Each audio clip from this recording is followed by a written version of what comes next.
This is not just a man with a black heart, but a very dark soul. Those aren't my words. That's Majority Leader Kimani throwing verbal grenades at former Deputy President Rigathi Gachagua. This is not just a man with a black heart, but a very dark soul. Who the hell do you think you are? In the last 24 hours, Ruto's allies have been paying for Gachagua's arrest, accusing him of inciting chaos with his bold claim that if President William Ruto rigs the 2027 elections, the 2007 post-election violence would look like a mere rehearsal.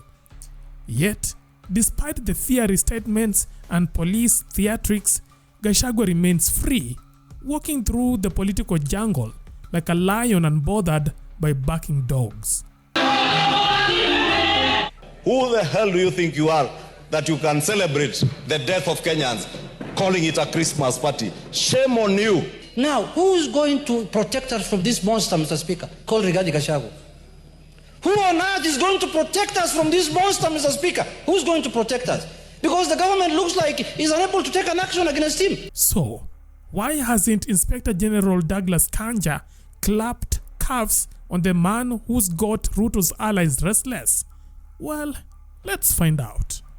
Number 1, his influence. Mimi nitakimbiza yeye kama baiskeli ya kuibiwa. Harambe! Harambe! Arresting Rigathi Gachagua isn't like nabbing a petty pickpocket. It is a high-stakes gamble that could set Kenya ablaze, especially in his Mount Kenya stronghold.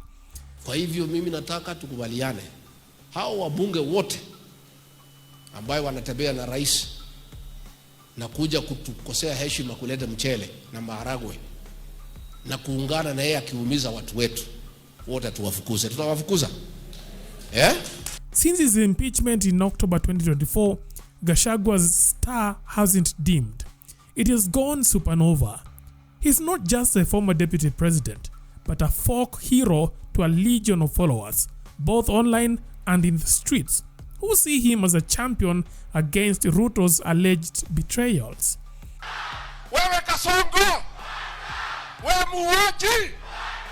Wewe mwizi! Wewe Kasongo! Harambe! Aende asiende! His critics like Ichung'wa, Silvana Sosoro and Junet Mohammed whisper that he orchestrated the 2024 anti-finance bill protest, a movement that left Ruto's government reeling and 65 dead. Ile maneno yalikuwa agency vijana wetu. Msilaumu agencies. Agencies walitumika bila kujua. Na wakafanya demonstration ya kwanza mzuri. Na demonstration ya pili ilikuwa na munkiki, ilikuwa na wakora, ilikuwa na watu wa serikali, wanajaribu walikuwa na ubendo serikali. Sasa ndio hii serikali imepanuliwa, sasa tukae namna hiyo. Now if true, that makes Gachagua a political sorcerer capable of conjuring chaos. Arrest him and you risk a repeat of last year's protest with Mount Kenya as the epicenter.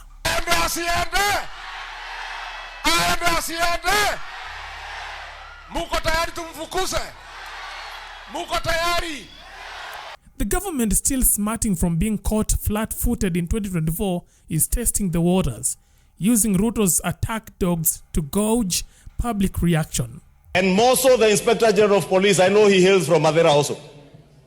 But he must apply the law without fear or favor, Honorable Speaker. I saw in the news last night, Honorable Speaker, them saying that the lawyer has written to NCIC. NCIC did not summon a lawyer. They summoned a person who is not above the law. It's about time Wamunyoro be arrested. The Honorable Gachagua should be behind bars for the statements that he made. Should be a state guest, Honorable Speaker, latest this weekend.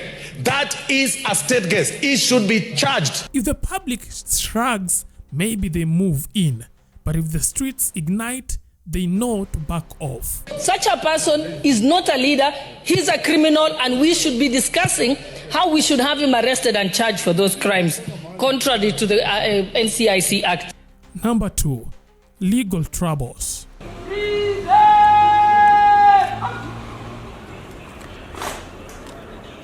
The government's case against Gachagua hinges on his 2027 election warnings, branded as incitement by Ruto's camp. Ichung'wa and Interior CS Kipchumba Murkomen liken his words to the 2007 violence that killed over 1,000 people, but Gachagua's response is sleek. Hata wale wanafanya incitement, wanaongea mambo ya post-election violence, wanakuwa na private militias. We are going to stand very firm because the safety of this nation is more important than the success of an individual and political career of one person.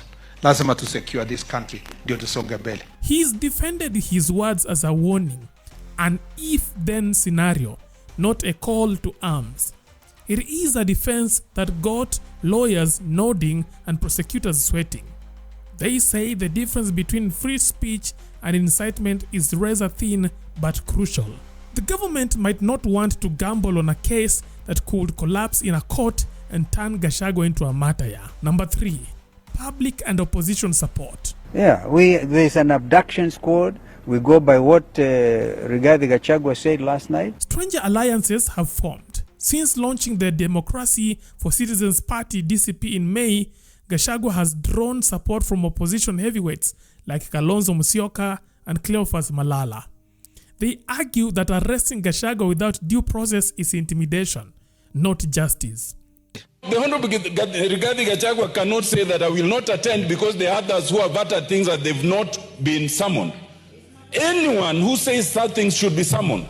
But in law, you cannot say that I am not guilty because Otiende Amolo is also guilty. Funyula MP Wilberforce Oundo warns that jailing Gachagua is like killing the messenger, a spark for anarchy.